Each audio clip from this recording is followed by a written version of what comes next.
À la surface, tout semble parfaitement normal. Nous sommes dans les années 1990. Joseph Fritz approche de la soixantaine. Il est propriétaire d'un petit immeuble à appartements. Il touche une retraite confortable. Pour ses voisins, il n'est qu'un homme ordinaire, un peu rigide, un peu distant, mais toujours poli et respectueux. Il entretient son jardin, boit sa bière au soleil, participe aux fêtes locales et aide parfois à réparer des toitures. L'image du père de famille parfait. Pourtant, sous cette façade impeccable, il cache le mensonge le plus monstrueux de l'histoire autrichienne moderne. Joseph Fritz a un talent particulier, celui de séparer parfaitement ces deux mondes. Le jour, il est mari, père, voisin. La nuit, il devient geôlier, bourreau et manipulateur. Rosemary, sa femme, ne pose jamais de questions. Quand il descend au sous-sol, elle pense qu'il travaille sur les circuits électriques ou qu'il lui range des outils. Elle n'a jamais mis les pieds là-bas. Pas une seule fois.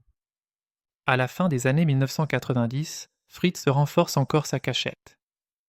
Il installe un système d'éclairage programmable, des ventilations supplémentaires et une porte supplémentaire derrière la porte principale. Une sécurité, ou plutôt une barrière supplémentaire entre le monde réel et celui qu'il contrôle. Il tient un carnet où il note chaque visite, chaque repas, chaque minute passée sous terre. Tout est planifié, calculé, comme un ingénieur du mal. Plusieurs fois, la police viendra chez lui. Des voisins signalent des bruits étranges, des coups survenant de la cave, parfois tard dans la nuit. Mais Joseph a toujours une explication, ce sont les canalisations.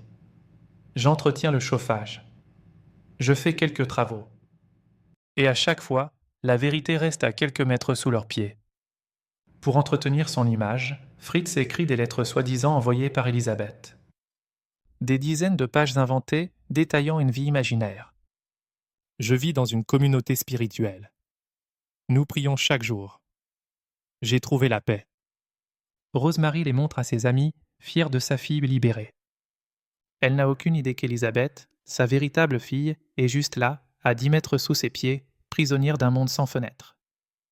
Les trois enfants retrouvés sur le pas de la porte Lisa, Monica, Alexander grandissent sous le toit de leurs grands-parents.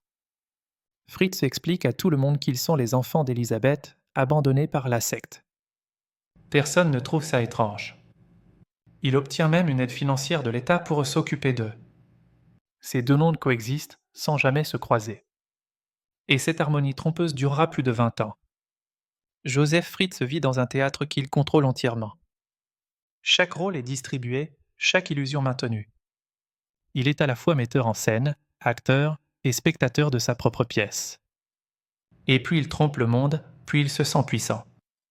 Il se rend à la messe chaque dimanche, serre des mains, échange des sourires, puis rentre chez lui, satisfait. Dans son esprit, il n'est pas un criminel. Il est un homme protecteur, convaincu que personne ne peut aimer sa fille autant que lui. C'est là toute la perversion du monstre, il croit être un sauveur. À la fin des années 2000, les fissures commencent à apparaître.